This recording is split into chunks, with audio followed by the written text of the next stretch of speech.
What is up, everybody? Welcome back to another quick tips video. And in today's video, we're going to be talking about harmony. So harmony is a huge subject, right? It's a broad subject, but essentially harmony is just the chords and the musical foundation that provides the background and the support for the main melody. So when we usually say melody is something that we sing. It's kind of the main theme, it's the thing that, people remember after hearing the piece a few times. The harmony, however, is kind of the backbone of the whole thing, and it provides us with the context. It gives us tension, it gives us release, it gives us questions and answers, and all of that. So it's really beautiful what we can do with harmony. So in this video, I wanted to give you a little overview of harmony, Western harmony, the harmony we grew up with, and let's just dive right into it. So I have to talk about tension and release right away because that is basically what Western harmony is built off of. Harmony, we think usually of chords, right? So chords are usually when we play any three or more notes at the same time or broken apart. And I wrote down chords create mood and texture. Okay, so if we're just thinking about a regular song, for example, usually we see a few chords played together.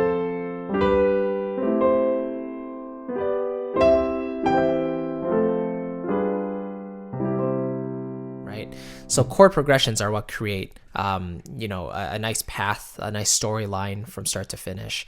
And in the case of different musical styles, they're used to different effects. So we'll talk about that in a little bit. Second point I wrote down is that basic harmony really only needs 2 notes.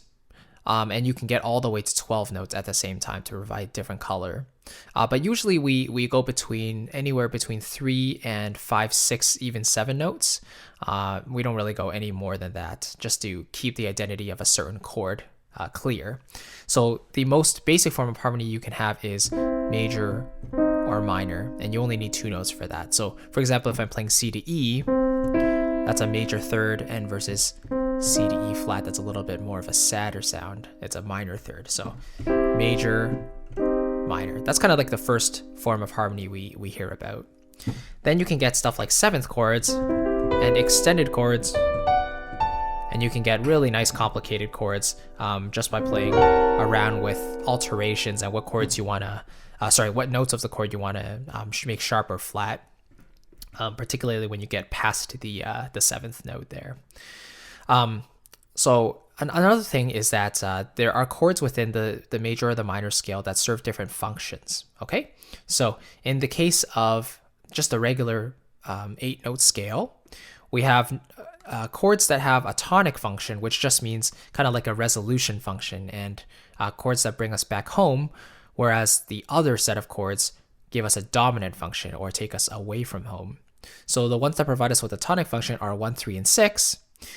So in the case of C major, we have the 1 chord, we have the 3 chord, and we have the 6 chord. Whereas the chords that serve a dominant function are the 2 chord, the 4 chord, and the 5 chord. I've also here placed the 7th chord, which is a diminished triad, but if we're thinking about the case of a minor scale, we usually use a diminished 7th on the leading tone to bring us back to the tonic or to a minor key. Okay, so just to recap, dominant chords create tension and tonic chords create resolution. Okay, so for example, if I'm going from 1 to 5, if I'm going from a tonic chord to a dominant chord like this, and if I just stop there, then it sounds incomplete, and it sounds like I want to go somewhere. I want to have this release and this resolution. So how do I do that? Well, I have to go back to one of the tonic chords. I could do 1, 5, 1, I could do 1, 5, 3, or I could do 1, 5, 6. So let's see what that sounds like. 1, 5, 1. Very, very common. That's kind of a very classical chord progression. 1, 5, 3. So if I just finished there, it would sound very sad, And then finally 1, 5, 6. And this is what we call a deceptive cadence. So usually in the case of classical music, we would expect a resolution back to 1. So the 5 chord really loves to go back to the 1 chord, but in the case of the deceptive cadence, it goes from 5 up to 6. Okay? Let's continue. So harmony really gives us a lot of texture and interest. And growing up in the Western culture, we're accustomed to major and minor keys, especially when we turn on the radio and we're listening to pop songs. Most of them will choose a certain key and stick with it throughout its entirety. So usually a major or a minor key. However, when you bring in stuff like modes and you take chords from other modes and bring them into your major or minor key, you're borrowing chords from those modes or those other scales. So this is what expands the overall musical palette, and it gives us more interest. So things like secondary dominance, parallel majors and minors, tritone substitutions, things like these really give us extra texture. So instead of just doing 1, 5, 1, we could do 1 secondary dominant, 5, 7, 4, minor 4. So this is from the C minor scale back to 1, just for example. And let's say you wanted to make borrow from the Lydian mode, which is sharp 4. You could introduce a D major chord because the F sharp is the raised 4th in C, in the scale of C. So you can have C, you can have F sharp in there in the D major chord and go back to C major, right? So you're establishing the tonality of C, but with an F sharp, so a raised 4th. So modes are a wonderful thing, and Rick Beato, a YouTuber, has many videos on modes, so I would definitely recommend you checking those out if that's something you're interested in. Modulation is another thing that's very interesting. So modulation introduces new flavors. It gives us new perspectives into a certain idea, even though might have already heard that idea before. And so when we're modulating, we have to consider related versus unrelated keys. So this is where you have to know which keys have how many sharps and how many flats. So in Western music, we have basically 12 different possible keys in major and 12 possible keys in minor. So for example, a scale with no sharps and flats, like C major, it's very closely related to the scale with 1 sharp, which is G major, and the scale with 1 flat, which is F major. So we can go.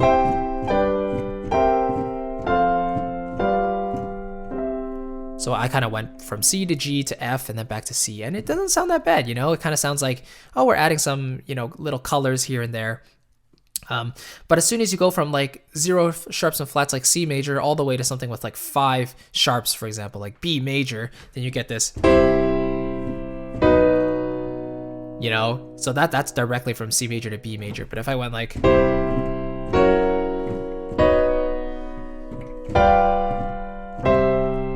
then that basically opens up an entirely new color. So the more sharps and flats that you have, the more of a contrast it will be to a key with less sharps and flats. Okay, so if you're aware of the circle of fifths, this is a very helpful tool to kind of refer to when deciding which keys to modulate to and from. Okay, so let's talk about really quickly about some musical styles, and I've kind of put them in order of what I consider to be the most basic to some of the most advanced, and these are all Western styles. So there's obviously more than 4 musical styles, but in pop music, so when you turn on the radio and you hear pop songs, most pop songs belong in one certain key. So it might be in C minor, a song might be in D major, it might be in F minor, whatever. But they'll choose a certain key.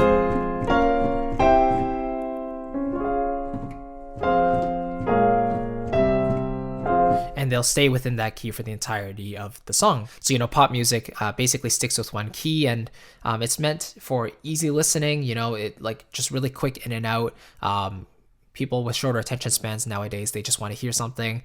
If it's catchy, awesome, they'll stick with them, and that's it, they move on, So there's no point in being overly complex with pop music. I'm talking about generic pop music, by the way. The next style is classical and Broadway. Now, I put these kind of together because classical music, well, I mean, when we think of classical music, we think of strings, we think of Haydn, Mozart, Beethoven, those guys. And they use a lot of major and minor keys within a piece. But generally, they stuck with relatively closely related keys, so they didn't go anywhere too far. If they wanted to do that, they usually write a separate piece for that. But for example, if they're starting a piece in C major,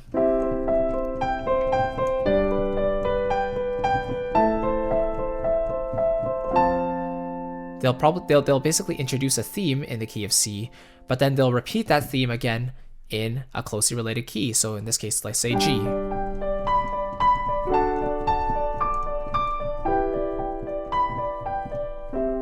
Just for example, you know? They also introduce, like I said, modulation, so modulating from one key to another, and there's also modal mixture, so, you know, pulling from parallel keys, going to relative major and minor scales and stuff like that. So very, very common, especially in Broadway music nowadays, or I guess I could say classic Broadway. There's a lot of classical influences that show up in music. So look at Disney, look at show tunes, plenty of that all around. Okay, the next is film scoring. So this was really popularized by composers like John Williams and some composers before him and some after him as well. But in addition to all these things like major and minor keys, modulations, and modal mixture, you also get chromatic mediants.